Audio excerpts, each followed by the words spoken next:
This week, Mike Pezzullo's drums of war are beating comments have got a lot of attention. Some think it was a mistake, or others are saying that he was simply saying out loud what most defence experts in this country have been thinking for a while now. Joining us live with more is Peter Dean. He's the Chair of Defence Studies and the Director of the UWA Defence and Security Institute. Appreciate your time. What are your takes on this comment? We've seen reaction coming through thick and fast this week, particularly China not impressed. Was what Mike Pezzullo was saying just the reality that we face? Well, we do know one thing for certain, that is his comments have got reactions, as you mentioned, from the broad elements of the spectrum. So we've heard people basically argue that, including the Premier here in Western Australia, that Mike Pezzullo should tone it down. While conversely, we've had other analysts and commentators basically saying that he's not being pessimistic enough. So it's been an interesting debating point in the security circles in Australia. I wouldn't put much cachet in what the Chinese government say, particularly the approach that they've had to their diplomacy of late and their propaganda, which is what they're really pushing into the region. I think it's more interesting to look at how this has been received both in Australia and more broadly. I noticed it made the papers in the UK yesterday as well. And I'd have to say, one thing you've got to say about Mike Pezzullo is a veteran of political and strategic and diplomatic circles in Canberra. He's a very considered individual. And in many respects, he's saying basically what the government and what the defence government's own strategic update has basically warned about. Yeah, and it came off the back of some comments from the former Defence Minister, Chris Pyne. He said a couple of weeks ago that there is an increasing likelihood of war with China. What do you see as the flashpoint for any such war? There's been a lot of attention on Taiwan. Absolutely, and that's probably the core flashpoint issue in the region at the moment. We also have issues in the East and South China Seas that are very concerning. And what we basically have here is a rising power in China exerting its influence and its growing dominance in the region. And of course, it has a fundamentally different understanding of how that regional order should work compared to Australia, the United States, Japan, and most other Indo-Pacific countries. And so while the Chinese continue to press, and we've seen since Xi Jinping has basically made himself the dictator for life in China, a much more aggressive and much more assertive Chinese foreign defence and strategic policy and outlook. And of course, what we have to do in Australia and with our allies and partners is to be very clear to the Chinese about what our sovereign interests and our strategic interests are, and to try and work as much as possible to maintain peace and freedom and security in our region. Well, the US President Joe Biden in this major address to Congress today has made the point, stressed the point really, that America is not looking for conflict with China.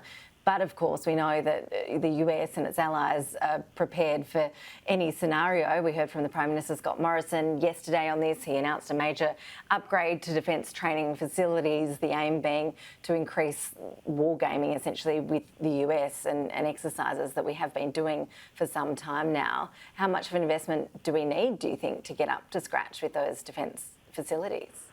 Well, I still think given the aggressive posture that the Chinese have taken, particularly to their military modernisation and the expansion of their own military forces, and the very aggressive stance that they've had in recent years, we need to have a heightened posture. I mean, the China that we're dealing with and understand now is very different to the China that we were dealing with only a few years ago.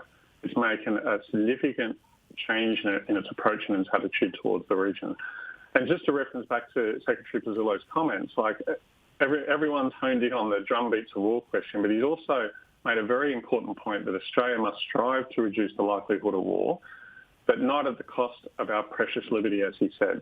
So what we're talking particularly about here is about maintaining our sovereignty, our freedom, and our ability to interact with other nations in the regions for peace and security. And the best way to ensure that we do that is through a deterrence posture, which means we need to have a credible military, credible partners such as the United States of America, and maintain a balance of power in the region that deters countries who ever want to turn that strategic order from doing rash or bold things or using military means to achieve their strategic ends. Yeah, and with that threat coming amid the pandemic, there's plenty of anxiety-inducing issues out there at the moment. Another one popping up today, this warning that we could face, we're likely to face, are the words, that a terrorist attack in Australia within 12 months. I guess another reminder of the threats that are out there. Yeah, we're in a very complex security environment at the moment. Of course, we're dealing with the repercussions of a major health security issue in the COVID-19 pandemic. And that, as we've seen, is really leading to tragic outcomes in countries like India at the moment. And it's not going to go away anytime soon. A number of nations and states are trying to exploit the issues that are happening around COVID-19 to achieve their end goal. But as what was reminded to us today, what we can't overlook is there is still a security threat from terrorism.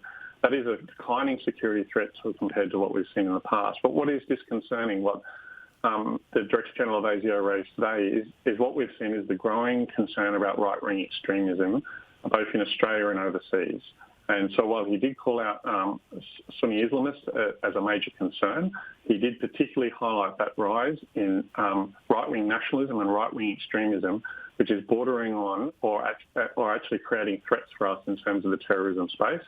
And that's something that we need to be aware of and balance that out, the work that we do there with ASIO and on domestic security, against what the work of the ADF and we're doing internationally to ensure that we have also a very stable international environment.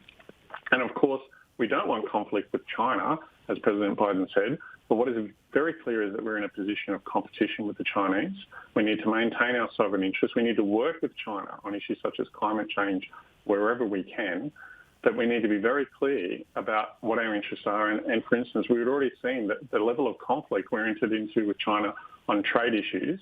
And what the Chinese want us to do is trade our sovereignty and our interests for even cooperation with them, and that's something that we aren't and we should not be doing. Peter Dean, appreciate your analysis. Thank you. Thank you very much. My pleasure.